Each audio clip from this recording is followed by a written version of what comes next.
On the right is a picture of the statue from Nebuchadnezzar's dream that Daniel interpreted the dream for him. Now, many scholars have a certain view about what each part of the statue represents. One of the common views is on the left, but I disagree with the iron legs being the Roman Empire. I believe it's Islam. So we're going to be discussing why I feel that way today and why it's important, starting right now. So we're going to start off reading a description of the gold head, silver chest and arms, and the bronze thighs. Starting Daniel chapter 2, verse 31. You saw, O king, and behold, a great image. This image, mighty and of exceeding brightness, stood before you, and its appearance was frightening. The head of this image was of fine gold, its chest and arms of silver, its middle and thighs of bronze.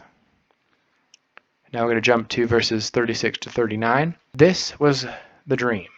Now we will tell you, the king, its interpretation. You, O king, the king of kings, to whom the God of heaven has given the kingdom, the power, and the might, and the glory, and into whose hand he has given. Wherever they dwell, the children of man, the beasts of the field, and the birds of the heavens, making you rule over them all. You are the head of gold.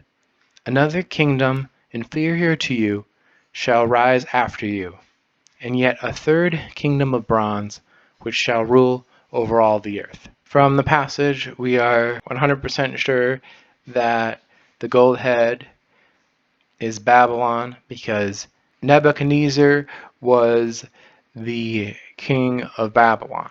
The silver chest and arms represent Medo-Persia, according to most scholars, and I agree with that. And the bronze thighs represent Greece, according to most scholars, and I agree with that as well. But I do want to point out that I question the interpretation of the passage a little bit. So the word inferior in every English version of the Bible, as far as I'm aware, the Hebrew word that they use for inferior is translated as earth, land, or ground in any other Bible verse using the same Hebrew word.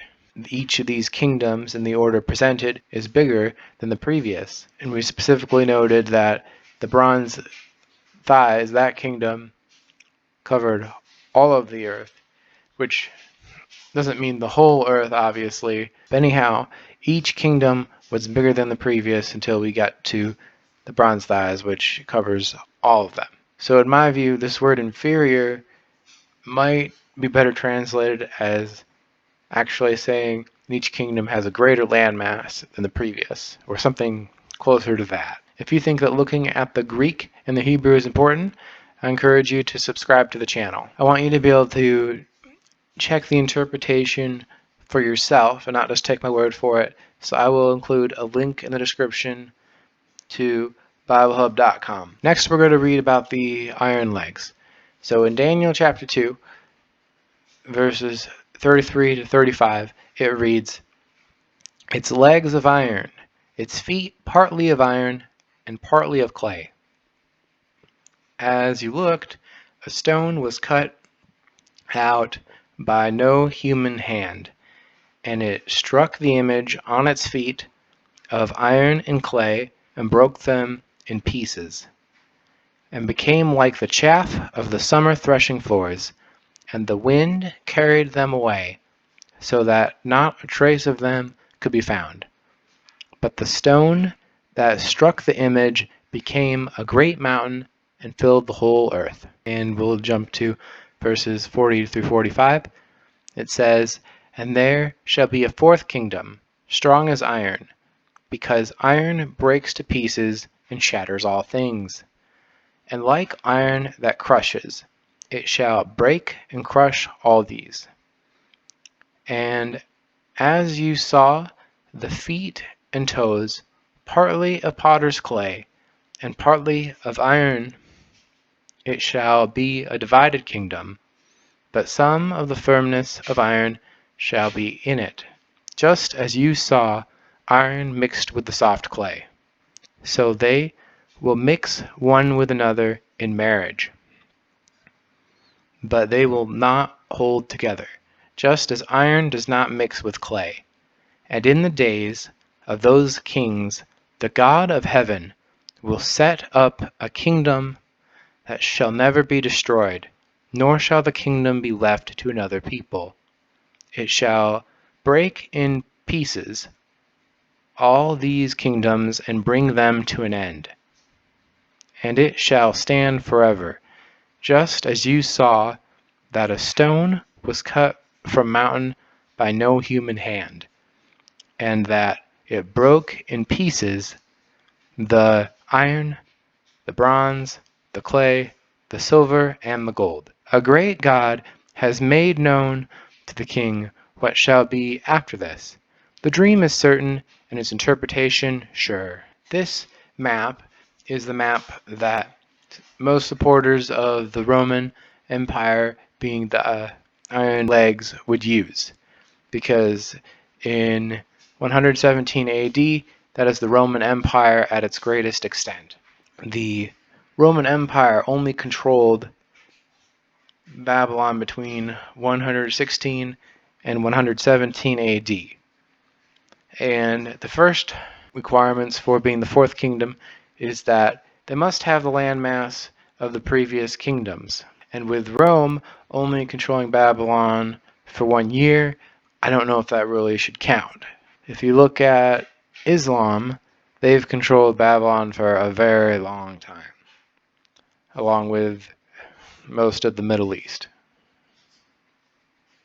So the second requirement is that the fourth kingdom must crush the previous kingdoms. Rome had a similar building architecture, similar culture, similar religious views, and Greek continued to be spoken even when Rome took over. With Islam, Islam crushed all those things, and all of those things changed.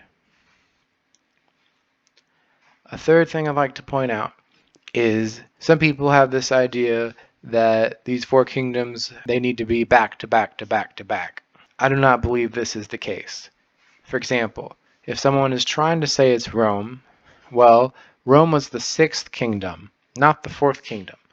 So you can't just go chronologically speaking, this is 1, 2, 3, it must be Rome, even if you somehow were able to justify the other points that I've made.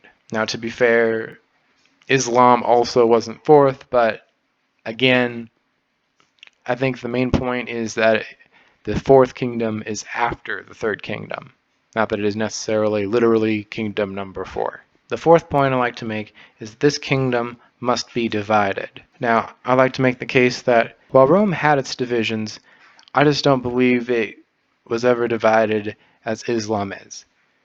I'd like to go to Genesis chapter 16 verses 11 to 12 because it will tell us how divided Islam is. It reads, "And the angel of the Lord said to her, Behold, you are pregnant and shall bear a son.